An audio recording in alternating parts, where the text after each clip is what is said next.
बड़ी खबर सिवनी से, जहां देर रात भूकंप के झटके महसूस किए गए हैं। जिले में तेज भूकंप के झटके महसूस किए गए। रिक्टर स्केल पर 4.7 तीव्रता दर्ज की गई है।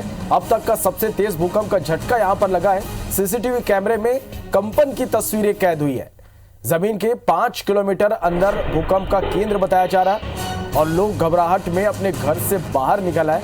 पिछले 4 महीने से लगातार यहां भूकंप के झटके आ रहे हैं। तो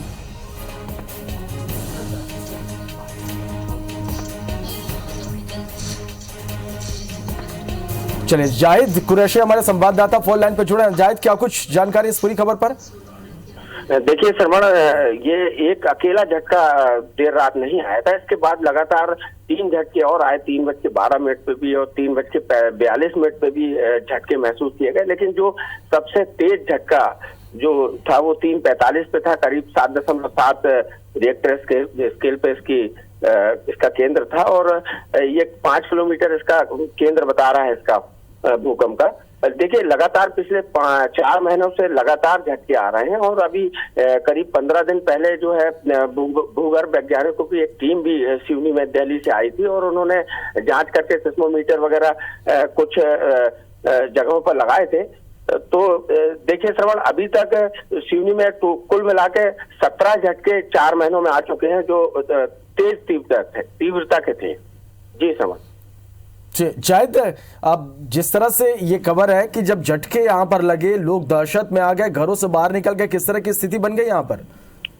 देखिए श्रवण, झटका इतना तेज था, ये सीसीटीवी कैद में भी कैद हुआ है और आपने देखा होगा कि तेज आवाज के साथ ये झटका था। तो लोग दहशत में आ गए और लोग अपने घरों से निकल गए। जगह जगह भीड़ लग गई लोगों की, डर के मारे लोग घरों के अंदर नहीं गए। और इसके बाद में और दहशत तब फैल गई जब इसके बाद में 2 झटके, हालांकि उनकी तीव्रता कम बताई जा रही है, लेकिन डर और दहशत का माहौल तो निश्चित तौर पर सिवनी में बना हुआ है लगातार पिछले 4 महीनों से। जी शर्मा। जाहिद, भूगर्भ वैज्ञानिकों का क्या कुछ कहना है जो लगातार, जिस तरह से आप बता रहे हैं कि लगातार यहाँ पर झटके महसूस किए जा रहे हैं, तो इसके पीछे क्या कुछ कारण बताया जा रहा है यहाँ पर? देखिए श्रवण, जब इससे पहले भूगर्भ वैज्ञानिकों ने इस पूरे मामले की जांच की थी कि लगातार क्यों ये झटके आ रहे हैं, तो पहले ये अंदाजा लगाया जा रहा था कि चूंकि क्रैशरों की संख्या सिवनी में ज्यादा है तो शायद ये ब्लास्टिंग वगैरह का कोई मामला हो। लेकिन बाद में जब वैज्ञानिकों ने इस पूरे मामले में जांच की तो उन्होंने बताया कि अत्यधिक वर्षा हो गई और जो पानी है ये जगह जगह एकत्रित है और ये दरारों से अंदर जा रहा है और ये फिर रिटर्न पानी जो मार रहा है उसकी वजह से भी शायद ये झटके लग रहे हों। लेकिन अब जो है ये स्थिति दूसरी बनती दिखाई दे रही है कि निश्चित तौर पर जमीन के नीचे कुछ बहुत ज्यादा गड़बड़ है। जो ये वैज्ञानिक जो है अभी तक इसकी जांच सही तरीके से नहीं हो पाई है और बाकायदा रिएक्टर स्केल पे भी जो तीव्रता है वो काफी तेज इस बार महसूस की गई है। तो निश्चित तौर पे इस पूरे मामले में जांच की बहुत ज्यादा आवश्यकता है और सिवनी में जो दहशत का माहौल है उसको प्रशासन को सामने आके इस पूरे मामले में जनता के सामने इस बात को रखना होगा कि क्या कुछ जमीन के नीचे चल रहा है। जी श्रवण। चलिए जाहिद, यदि हम कल रात जिस तरह से यहाँ पर घटना हुई है, भूकंप के केंद्र की हम बात करें और कौन कौन से जो इलाके वो सबसे ज्यादा इससे प्रभावित हुए? देखिए, ये सिवनी तो निश्चित तौर पर जिला मुख्यालय में तो काफी तेज झटके इस पूरे मामले में महसूस किए गए, लेकिन इसके अलावा कुरई है, बरघाट है और कुरई बरघाट और उसके आसपास के जो इलाके हैं उनमें ये झटके महसूस किए गए। इससे पहले जो श्रवण झटके आए थे वो या तो जिला मुख्यालय में महसूस किए जाते थे या जो जिला मुख्यालय से करीब थे 4 से 5 किलोमीटर 7 किलोमीटर वहां तक ये झटके महसूस किए जाते थे। लेकिन इस बार का जो झटका था ये काफी बड़े इलाके में महसूस किया गया है। जी श्रवण। जान माल का नुकसान तो नहीं हुआ? देखिए, अभी कोई जान और माल की जानकारी तो है नहीं और टीम मैदान में पहुंच चुकी है, मौके पे पहुंच रही है। जहां जहां कुछ जगह पर ज्यादा नुकसान का अंदेशा है, कुछ मकानों में दरारें आई हैं, इससे ज्यादा तो अभी कुछ ऐसा नुकसान सामने नहीं आया। जाहिद, लोगों से आपकी बात हुई, क्या कुछ कह रहे हैं वो? देखिए, निश्चित तौर पर लोग डरे हुए हैं और डर का माहौल तो ये काफी दिनों से चल रहा है। तो अब प्रशासन के ऊपर लोगों का गुस्सा आक्रोश सामने आ रहा है कि लोगों का कहना है कि अगर ऐसा कुछ है तो या तो पहले से कुछ जानकारी हो या कोई गाइडलाइन प्रशासन ऐसी जानकारी करे या फिर जो निचली बस्तियां हैं, जो गरीब झुग्गी झोपड़ियां हैं उनको खाली करवाई जाए और कोई बड़ा नुकसान ना हो तो इसकी कोई प्रशासन गाइडलाइन जारी करे। चलिए, बहुत बहुत शुक्रिया जाहिद इस पूरी जानकारी के लिए। जहां भूकंप से हड़कंप मच गया। देर रात जिले में तेज भूकंप के झटके देखे गए, महसूस किए गए हैं। रिक्टर स्केल पर 4.7 तीव्रता दर्ज की गई है भूकंप की। अब तक का सबसे तेज भूकंप का झटका है ये। सीसीटीवी में कंपन की तस्वीरें कैद हुई हैं। जमीन के 5 किलोमीटर अंदर भूकंप का केंद्र रहा। घबराहट में लोग अपने घरों से बाहर निकलने लगे। पिछले 4 महीने से लगातार भूकंप के झटके यहां महसूस किए जा रहे हैं। भूकंप से कई मकानों की दीवारें दरार पड़ चुकी हैं। उनमें दहशत में आए लोगों से मिलने जनप्रतिनिधि पहुंचे हैं। भूकंप की जांच के लिए दिल्ली से टीम आई हुई है। दिल्ली से आई टीम भूकंप की जांच कर रही है।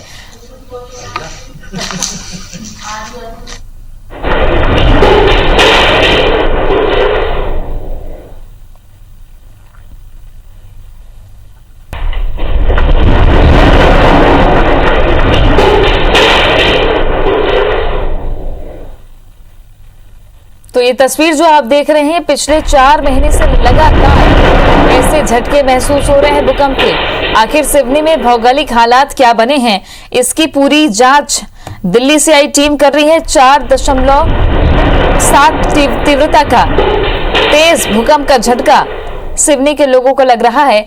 और दूसरी तस्वीर जो आप देख रहे हैं, दीवारों में दरार पड़ चुकी है। जान माल का नुकसान अभी कोई नहीं हुआ है, लेकिन सबसे बड़ी बात यह है कि सिवनी में ही लगातार ऐसे भूकंप के झटके महसूस किए जा रहे हैं। जाहिद कुरैशी जुड़ गए हैं ज्यादा जानकारी के साथ में। जाहिद, लगातार भूकंप के झटके कब से महसूस किए जा रहे हैं और दिल्ली की टीम का क्या कहना है अभी जो जांच कर रही है? देखिए कच्ची मैं आपको बता दूं, ये बीते 3 से 4 महीनों से लगातार इस तरह के झटके और कंपन महसूस किया जा रहा है दिल्ली में। लेकिन जो देर रात जो झटका लगा ये काफी तेज था। 4.7 इसकी तीव्रता रिएक्टर स्केल पे बताई जा रही। तो इस झटके के बाद निश्चित तौर पे यहाँ दहशत का माहौल है। और इससे पहले जो झटके आए थे 3.5, 3.4 लगभग इसके आसपास ही झटके महसूस किए गए थे। और लगातार झटकों को देखते हुए प्रशासन ने दिल्ली से एक टीम वैज्ञानिकों की बुलाई थी, जो वेद प्रकाश ठाकुर के नेतृत्व में टीम आई थी। और उन्होंने यहाँ कुछ इलाकों में जो ज्यादा संवेदनशील थे, जहाँ पे भूकंप के झटके ज्यादा महसूस किए जा रहे थे, वहाँ सिस्मोमीटर वगैरह कुछ लगाया था। लेकिन अब तक उनकी जांच में ऐसा कुछ सामने नहीं आया कि जमीन के नीचे आकर चल क्या रहा है, ये लगातार झटके क्यों सामने आ रहे हैं। जी तृप्ति। जाहिद, आसपास के लोग किस तरीके से वहां पर बचाव कर रहे हैं, या वहां पे आपदा प्रबंधन की कोई टीम, अगर पिछले 4 महीने से ऐसी स्थिति बन रही है तो आपदा प्रबंधन की टीम के क्या इंतजाम है वहां पर? स्थानीय प्रशासन ने कितना संज्ञान लिया है? देखिए, स्थानीय प्रशासन ने सिर्फ एक गाइडलाइन जारी की कि ये कंपन धरती से जो है कंपन क्यों हो रहा है, इसकी जांच की जा रही। तो एहतियात के तौर पे लोगों को सलाह दी गई कि लोग अगर ऐसा अचानक में ऐसा कुछ होता है तो लोग बाहर निकल जाएं, मैदान की तरफ जाएं, अपनी सुरक्षा करें। इस तरह की गाइडलाइन प्रशासन से जारी की। लेकिन अभी तक ऐसे कोई पुख्ता इंतजाम प्रशासन की तरफ से नहीं किए गए हैं। लोग दहशत में है तो लोग अपने बचाव के लिए घरों के बाहर सोने पर मजबूर है। कड़कड़ाती ठंड है, कोई इंतजाम बाहर है नहीं, लेकिन बावजूद इसके अपना बचाव करने के लिए लोग घरों से बाहर सो रहे हैं। छोटे छोटे बाल बच्चों को लेकर बाहर सो रहे हैं। तो इस तरह के हालात दिल्ली में है, लेकिन प्रशासनिक तौर पे अभी तक ऐसा कोई पुख्ता इंतजाम नहीं किया गया है। जी तृप्ति। जाहिद, अगर भूकंप की तीव्रता देखी जाए तो ये सबसे ज्यादा तीव्रता का भूकंप अभी महसूस किया गया। जो तस्वीरों में भी हम देख पा रहे हैं कि बहुत तेज कंपन है, कोई भी व्यक्ति डर जाएगा। अगर भूकंप का पूरा प्रभाव क्षेत्र देखा जाए तो क्या पूरे जिले भर में इसका प्रभाव पड़ा है? देखिए तृप्ति, इससे पहले जो भूकंप आए थे उनका असर लगभग 5 से 7 किलोमीटर की रेंज में महसूस किया जा रहा था। लेकिन ये जो देर रात जो झटका आया है 4.7 तीव्रता का, इसका असर लगभग पूरे जिले में सभी जगह महसूस किया गया है। कुछ जगह तो कम, कुछ जगह ज्यादा। जैसे जिला मुख्यालय और उसके आसपास के 15 से 20 किलोमीटर के जो एरिया है। आपको रोकना चाह रही हूँ जाहिद, हमारे साथ भूवैज्ञानिक वेद प्रकाश ठाकुर जी जुड़ गए हैं फोन लाइन पर, जो नेतृत्व कर रहे हैं इस टीम का दिल्ली से आई के। बहुत स्वागत है आपका वेद प्रकाश जी IBC 24 पर। धन्यवाद। सिवनी में लगातार 4 महीने से ऐसे भूकंप के झटके महसूस किए जा रहे हैं। इस बार तो 4.7 तीव्रता का भूकंप, क्या वजह पीछे की हो सकती है? क्या आप लोगों ने भौगोलिक कारण परखा है?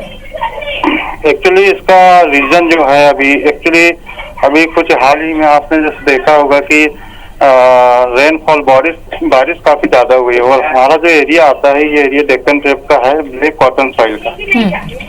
ब्लैक कॉटन सॉइल का एरिया डेक्कन ट्रेप के नीचे कई केविटीज होती है जिससे क्रिस्टल अपने डिफॉर्मेशन में आता है और यहाँ पे केविटी की वजह से कभी कभी लोकल क्रिस्टल एडजस्टमेंट होता है तो उसके कारण भी भूकंप आते हैं। और ये एक्टिविटी जनरली पोस्ट मानसून लगभग सितंबर से लेकर दिसंबर जनवरी तक के होते रहती है। तो ये स्वाम एक्टिविटी है और ये होती रहेगी और इसमें इतनी ज्यादा घबराने की जरूरत नहीं है। 3-4 महीने बाद ये एक्टिविटी लगभग खत्म हो जाएगी। मतलब भौगोलिक इलाके की नजरिए से देखा जाए तो बारिश के बाद ऐसी एक्टिविटी होती है, भूकंप के झटके लगातार 4-5 महीने तक से आते रहेंगे। क्योंकि अच्छा। ऐसा ही एक केस महाराष्ट्र के पालघर एरिया में है जहाँ पे भी पोस्ट मानसून में मानसून खत्म होने के बाद लगभग 3-4 महीने तक की एक्टिविटी बढ़ती रहती है और दिन में लगभग 3 से 4 अर्थक्वेक 5 अर्थक्वेक रिकॉर्ड होते हैं जो छोटे पैमाने के होते हैं। और वैसे हमारा एरिया जबलपुर, सिवनी और छिंदवाड़ा एरिया डेक्कन ट्रेप में आता है और सिस्मोलॉजिकल जो स्टडी के अकॉर्डिंग जोन 3 में आता है। इससे मर्करी इंटेंसिटी जो एक स्केल है उस स्केल से लगभग 6 to 7 के स्केल का, मीन्स मैग्नीट्यूड का नहीं, तीव्रता का नहीं, स्केल का हमें लगभग इंटेंसिटी महसूस हो सकती है। मतलब पठारी इलाकों में ऐसी समस्या आम है। जी जी। और अगर देखा जाए तो पिछले दिनों 3 से 3.5 के बीच तीव्रता का भूकंप था, 4.7 तीव्रता का भूकंप पहली बार वहां पर महसूस किया गया है। क्या कोई बड़ी नुकसान की संभावना या ये भूकंप बड़ा स्वरूप भी ले सकता है, ऐसी भी आशंका बनी रहती है क्या? नहीं, इसकी प्रोबेबिलिटी बिल्कुल 10% भी नहीं है कि बड़ा अर्थक्वेक यहाँ आएगा और कोई बड़ी कैजुअलिटी होगी। ये एक लोकल क्रिस्टल एडजस्टमेंट है जो कि बारिश के बाद, ज्यादा बारिश हो जाने के बाद में अपने लोकल डिफॉर्मेशन में आती है जिसके कारण अंदर क्रैक्स हो जाते हैं और कैविटी फीलिंग होने की वजह से ये अर्थक्वेक होता है। सेलो डेप्थ होने के कारण हमें ज्यादा से ज्यादा ये फेल्ट होते हैं। 4.5, 4.7, 4 ऐसे अर्थक्वेक जनरली रिकॉर्ड होते हैं। अच्छा, आप आमतौर पर क्या सलाह देते हैं लोगों को, क्या जागरूकता हो रहनी चाहिए लोगों में, क्योंकि लोग घबरा जाते हैं, डर जाते हैं, तो क्या करना चाहिए? बेसिकली अर्थक्वेक की एक ऐसी नेचुरल फिनोमेना है जिसमें तो घबरा ही जाता है इंसान। बट मैं ये कहना चाहूंगा, जैसे लास्ट टाइम भी मैंने कहा था, कि इसमें इतना ज्यादा पैनिक होने की, घबराने की जरूरत नहीं है। 3 से 4 महीने ये एक्टिविटी चलेगी और इसके साथ ही रहना होगा और घबराना नहीं होगा। तो प्लीज अपने कॉशन रखें और यदि ऐसी कोई एक्टिविटी या अर्थक्वेक के झटके महसूस हो तो अपने घरों से बाहर आके और सुरक्षित स्थान पे चले जाए या कहीं जहां बिजली के तार वार ना हो वहां आसपास आके खड़े रहें। जी, बहुत शुक्रिया आपका जी हमसे बातचीत करने के लिए। तो सीसीटीवी कैमरे में ये तस्वीरें कैद हुई है और जैसा कि भूवैज्ञानिक स्पेशलिस्ट जो आए हुए हैं जांच के लिए, वो ये कह रहे हैं कि दक्कन का पठार होता है, भौगोलिक इलाके होते हैं, जो सिवनी का इलाका है या महाराष्ट्र के कुछ हिस्से हैं, जबलपुर का हिस्सा है, वो पठारी इलाका है जहां पर ऐसी समस्या आम इसलिए है क्योंकि बारिश के बाद लगातार तेज बारिश के बाद नीचे भौगोलिक स्थितियां अपने सामान्य स्थिति में आने की कोशिश करती हैं, पृथ्वी में हलचल होती है, जिसकी वजह से अब ऐसी घटनाएं आम देखी जाती हैं। लोगों को घबराने की जरूरत नहीं है, सिर्फ सावधानी बरतने की जरूरत है।